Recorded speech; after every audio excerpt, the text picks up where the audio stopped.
Your host from Motorweek 91, John Davis. Well, hello and welcome again to Motorweek 91. We're glad to have you with us. If there's anything that sets the American automotive scene apart from the rest of the world, it's the trucks. Americans buy and use more pickup trucks than any other country, and our favorite pickups are the V8-powered full-size models. So what am I doing here with a Dodge Dakota, a vehicle that truck fans know for its middleweight size and V6 power? Well, Chrysler has decided that some Dakota owners might want a bit more power, so it added the venerable 318 V8 to the Dakota's engine selection. But can a full-size engine be happy in a mid-size pickup? The Dakota V8 is certainly Dodge's attempt to marry the nimble handling of its mid-size pickup to the torque and cargo capacity of a full-size hauler. This gives the Dakota's predominantly leisure-oriented male buyers a third engine choice beyond the 4- and 6-cylinder units offered in previous years. Since most Dakota owners don't use the truck for work, we didn't either.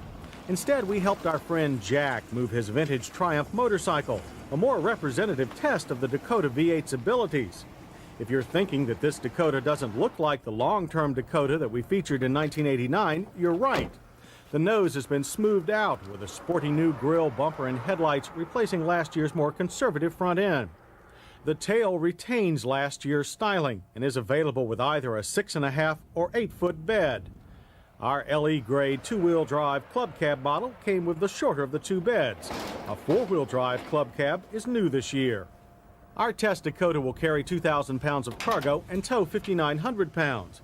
With the V8 putting out 250 pound-feet of torque, the 500-pound Triumph had no negative effect on the truck's performance. Owners will have no trouble hauling small recreational vehicles such as dirt bikes or ATVs in the Dakota V8. But home improvement-oriented buyers are cautioned that the Dakota's bed is too short and narrow to carry a regular sheet of plywood laying down flat.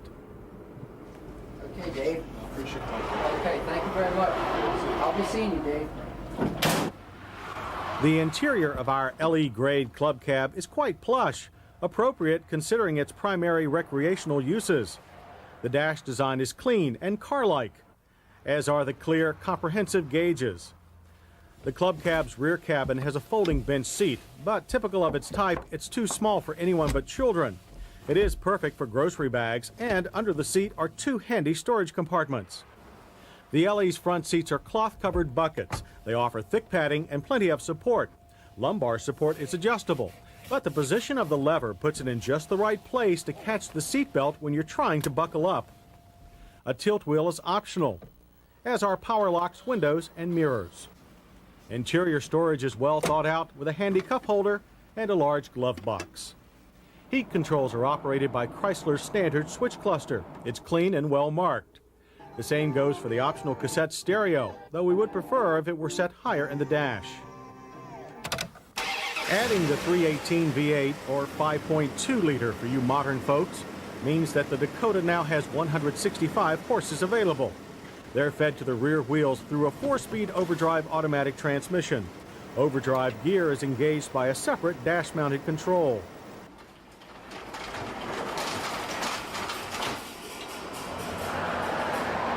Acceleration from a standing start is brisk, with most of the engine's power concentrated down low. For those of you who insist on numbers, that means 0 to 60 in 10.1 seconds, and quarter-mile runs of 17.7 seconds at 78 miles per hour.